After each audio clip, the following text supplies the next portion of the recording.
नया news channel लाने से पहले हमने आपसे पूछा कि आप कैसी खबरें देखना चाहते हैं। आपने कहा बेरोजगारी पर हो सवाल, युवाओं की हो बात। तो अब देखिए तक 360, गली से ग्लोब तक। बिहार में मौसम ने एक बार फिर से करवट ले ली है। बिहार में एक बार फिर कड़ाके की ठंड देखने को मिलने वाली है। मौसम विभाग ने 19 और 20 जनवरी को राज्य के कई हिस्सों में घने कोहरे को लेकर चेतावनी जारी की है। इस दौरान विजिबिलिटी बेहद कम हो सकती है और कड़ाके की ठंड पड़ सकती है। खासकर सुबह के समय कोहरे की चादर छाए रहने की संभावना भी जताई गई है।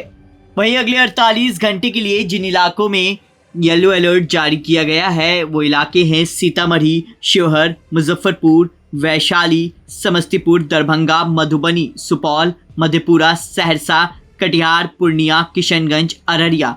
इसके साथ ही कैमूर, बक्सर, भोजपुर, रोहतास, औरंगाबाद और अरवल में भी चेतावनी जारी की गई है। आपको बता दें इन इलाकों में घना कोहरा छाए रहने की भी संभावना जताई गई है, यानी कि इन इलाकों में कड़ाके की ठंड पड़ने वाली है। हालांकि राहत की बात यह है कि अगले 4 दिनों में राज्य के तापमान में 2 से 3 डिग्री सेल्सियस तक बढ़ोतरी दर्ज की जा सकती है। इससे पिछले कुछ दिनों में चल रही तीखी ठंड और कनकनी से लोगों को कुछ हद तक राहत मिलने की संभावना है। मौसम विभाग के अनुसार अभी पश्चिमी विक्षोभ का प्रभाव कमजोर पड़ रहा है, जिसके कारण आसमान साफ रहने की भी संभावना है। दिन के समय में धूप रहने की भी संभावना जताई गई है।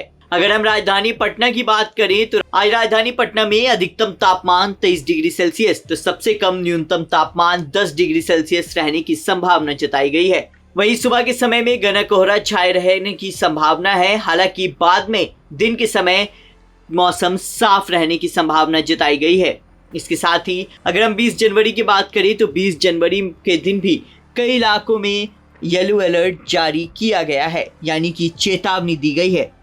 ये इलाके हैं सीतामढ़ी, शिवहर, मुजफ्फरपुर, वैशाली, समस्तीपुर, दरभंगा, मधुबनी, सुपौल, मधेपुरा, सहरसा, अररिया, पूर्णिया, कटिहार और किशनगंज। इन इलाकों में घना कुहासा छाया रहेगा। वहीं बिहार के बाकी जिलों में भी ठंड का प्रकोप जारी रहेगा। इसके साथ ही सुबह और शाम के समय घना कोहरा लोगों को मुश्किल में डाल सकता है। बिहार में मौसम फिलहाल दोहरे प्रभाव में है। एक और घने कोहरे से जनजीवन प्रभावित हो सकते हैं, तो वहीं दूसरी तरफ तापमान में बढ़ोतरी से ठंड से राहत मिलने की उम्मीद जताई जा रही है। वहीं अब देखने वाली बात होगी कि बिहार वासियों को इस ठंड से कब तक राहत मिल पाती है।